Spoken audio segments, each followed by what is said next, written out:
How do you tell your child they've got cancer? Really, it's probably your worst nightmare. Harry O'Neill looks like any other 12-year-old boy playing with his little sister. If you look closely, Harry has limited movement in his left arm. There's a few things I can't do, like I can't put it above my head, like that's about as far as I can get it. Not bad, given Harry had bone cancer in his shoulder and very nearly had his arm amputated. We didn't use the words, we just said, you're going to get sick before you get better and you'll lose your hair. It just started coming out of my pillow and then I'd have to it just got really annoying. So I did I did a charity head shave, and then one of my friend's mum shaved my head. And we raised $11,000. Wow. In a week. Wow. Harry had groundbreaking marathon surgery made possible by a place few people have heard of, the bone bank. So Mark, this is where we keep the graft that's ready to be sent out for surgery.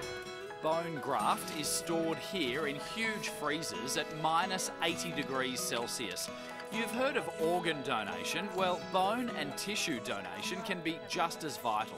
For a young person to have to contemplate having an amputation must be quite a horrendous thing, other than already having to deal with having a life-threatening disease. The bone banks and Cowie.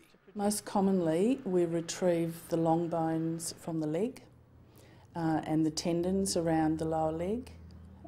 Occasionally the humerus, which is the bone in your upper arm. There's a living donor program too, where every West Australian having a hip replacement is asked to donate the ball part of the hip joint. If it's not donated, it's actually a byproduct of the surgery and would otherwise be discarded. Luckily, there was the bone bank, and Harry had a bone donated from there. In Harry's case, a tumour had to be removed from his shoulder and a donated bone screwed into his upper arm. Doctors also had to take a bone from Harry's leg. Because the donor bone isn't alive, so the bone from the leg comes with a live blood supply, and then it helps this heel and, the top and the bottom heel. Then, just 9 years old, Harry was under the knife for 18 hours. And it still amazes me that the surgeons worked on him the whole time. You can't drive a truck for more than 8 hours, but you can work on someone. It's incredible. To be honest, I didn't know anything about donating bones until I needed one. For Jenny Penman, it's 20 years since she was facing amputation thanks to an aggressive tumour in her right leg. If it had happened 5 years earlier, they would have just amputated. I didn't have the option of having the bone graft. The bone bank was a lifesaver. We'd never even heard of the bone bank. I didn't even know it existed. Jenny and her mum Jan know both sides of what the bone bank does. While Jenny received a bone transplant, Jan has become a donor after her 2 hip replacements. I would have done it anyway, but the fact that Jenny had received a bone and saved her leg and was living a near normal life, there was no question.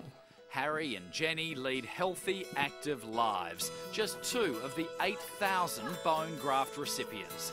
Like organ donation, it's important to discuss bone and tissue donation with your family. It helped my life, and I think it's very important to make sure that you let others know and you register as well. When you're gone, there's nothing else you can do with your bones, and they're going to be buried underground when they could really save someone's life, or they could help someone a lot.